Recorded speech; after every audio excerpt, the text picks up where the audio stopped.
Halo minasan, welcome back to Sangguk Channel kesayangan seluruh keluarga gue di rumah. Oke, jadi kali ini sesuai dengan thumbnail dan judulnya, kita akan membandingkan kit HG original Bandai dan bootlegnya. Jadi buat kalian yang mungkin baru mau beli dan baru seneng sama Gunpla, video ini bisa jadi rekomendasi. Oke, langsung aja kita mulai videonya. Jadi seperti yang terlihat di depan kalian itu ada sekumpulan plastik-plastik yang harga satunya bisa setara sama satu slop udud ya. Jadi di kumpulan-kumpulan plastik itu ada dari berbagai merek ya, walaupun kebanyakan dari Bandai, tapi juga ada yang dari Hongli dan juga dari Dabannya. Nah, kali ini kita akan membandingkan kit dari tiga brand tersebut ya, apa aja kelebihannya dan juga kekurangannya. Oke, tapi biar adil karena kit bootleg itu rata-rata harganya di bawah 200.000. Jadi kit originalnya juga kita akan pilih yang harganya di bawah 200.000. Oke, jadi di antara kit-kit ini ada 3 kit yang harganya di bawah 200.000. Yang pertama ada RX 782 Gundam ya. Tapi kayaknya songong banget karena ini adalah mungkin ini kit legend ya. Jadi songong banget kalau kita membandingkan kit bootleg dengan kit ini, jadi kita skip. Dan ada satu lagi yaitu Gundam Exia, tapi karena Gundam Exia ini harganya hampir 200.000 ya, tapi tergantung daerah sama tokonya sih. Tapi gue dapet ini di bawah 200.000, 200.000 kurang sekian lah. Jadi kita skip juga karena hampir mencapai 200.000. Jadi satu-satunya kit HG original Bandai yang harganya mungkin di bawah 200.000 banget atau hampir setara sama kit bootleg itu ada ini Gundam Barbatos yang harganya yang hampir setara sama kit bootleg ini.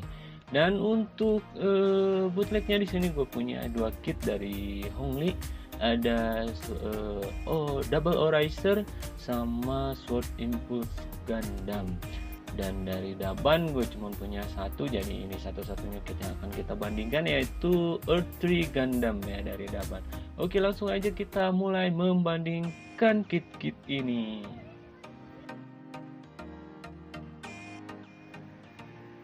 Nah, untuk yang pertama kita akan bahas material atau bahan plastik dan juga snap-fit pada saat perakitannya untuk Bandai, karena ini adalah model original ya.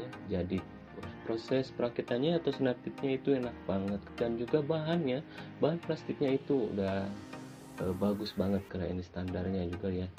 Oke, dan untuk bootlegnya itu untuk Daban, bahan plastiknya itu kalau misalkan Bandai 100, galanya 100, kalau untuk Daban bisa 90 lah, jadi lumayan bagus bahan plastiknya. Dan juga snap-fitnya ada beberapa bagian yang agak keras tapi nggak semua, jadi cukup enak banget buat kalian yang mungkin baru pertama kali ngerakit, lumayan lah ya. Kemudian untuk Hongli nih, untuk Hongli kalau mungkin kalian pernah ngerakit yang dari Bandai terus ngerakit Hongli pasti tahu lah bedanya. Snap-fitnya itu ada beberapa bagian yang agak keras, lumayan keras ya, lumayan sulit, jadi nggak presisi. Jadi kalau mungkin kalian ada yang baru mau ngerakit Hongli, usahakan sediain amplas. Kemudian untuk bahan plastiknya, kalau yang tadi Daban 80, ini bisa 70 ya, 70 atau 60 lah, karena lumayan agak tipis ya. Kemudian kita akan membandingkan dari segi detail, karena untuk Bandai ini adalah originalnya, jadi jangan ditanya lagi. Untuk detail ya tentunya sangat mirip sama seriesnya di animenya. Tapi kalau untuk HG, karena ini HG ya, jadi ada beberapa part yang miscolor, dan meskipun ini cuma minor ya, kayak di bagian soldernya ini kita dapatnya putih polos gitu ya, jadi kita bisa repaint sedikit. Terus kemudian di backpacknya juga ini yang hitam-hitam ini udah gue repaint meskipun pakai marker ya, ini dapatnya kita putih, jadi mesti kita repaint juga. Terus di bagian kaki pokoknya minor gitu lah, minor miscolor gitu, tapi itu minor sih, bisa dibilangnya itu minor. Kemudian detail di mukanya itu ya cukup mirip ya, karena ini Bandai, detail-detail kecilnya itu mirip banget. Kemudian untuk Dabannya itu detailnya ya lumayan mirip sama Bandai ya, kalau gue perhatikan di sini lumayan mirip Bandai, cuman untuk part yang detail kecil-kecil di partnya itu kurang detail lah. Seperti di shieldnya ini ada garis-garis yang enggak teratur gitu, kayak gimana ya, pokoknya kurang detail lah. Terus di mukanya ini beam ripple di kepalanya ini yang bulat-bulatan kecil itu enggak apa ya, enggak detail lah, kurang detail lah. Terus untuk Hongli, wah kalau masalah detail sih dari warnanya aja udah kelihatan ya, birunya itu beda banget, kayak kusam gitu, kayak kit lama sampai luntur gitu tuh, dibandingin sama biru sama kit lain. Birunya itu emang beda, harusnya birunya kayak gini ya, tapi ini agak-agak luntur gitu, dan merahnya juga merah yang emang kayak gini ya. Terus untuk detail yang lain mungkin ya agak-agak mirip lah, tapi ya kurang banget lah, 50 lah untuk Hongli. Terus ada sim lain di beberapa part yang ganggu banget, yang kelihatan banget ya, tapi bisa diaklin dengan plate atau dengan Tamiya semen juga ya, tergantung kita bagaimana kita kreatifnya aja. Kemudian kita akan membandingkan kekokohan kit-kit ini ya, dimulai dari Bandai tentunya karena join-joinnya seret banget. Jadi kit ini lumayan kokoh ya, bisa dipose-posein ekstrim tapi jangan terlalu ekstrim juga ya.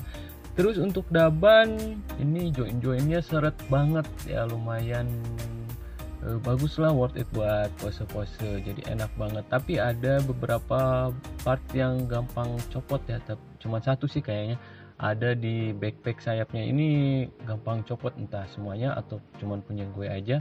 Terus ini enggak semuanya, catat ya, ini enggak semuanya, tapi yang gue beli ini gue dapet part yang reject pabrik. Aduh, reject pabrik di bagian torsonya ini ada yang kayak meleleh gitu, tapi bisa diakalin dengan gue tutup pakai stiker ya. Untungnya nggak terlalu ngaruh, tapi aduh, walaupun kecil reject itu ganggu banget ya, untungnya masih bisa diakalin. Tapi untuk Hongli karena join-joinnya itu aduh gimana ya, agak riskan lah kalau buat pose-pose. Terus ada part-part yang gampang banget copot, kayak di ini wise ini nih, ini gampang banget copot nih, lihat kan.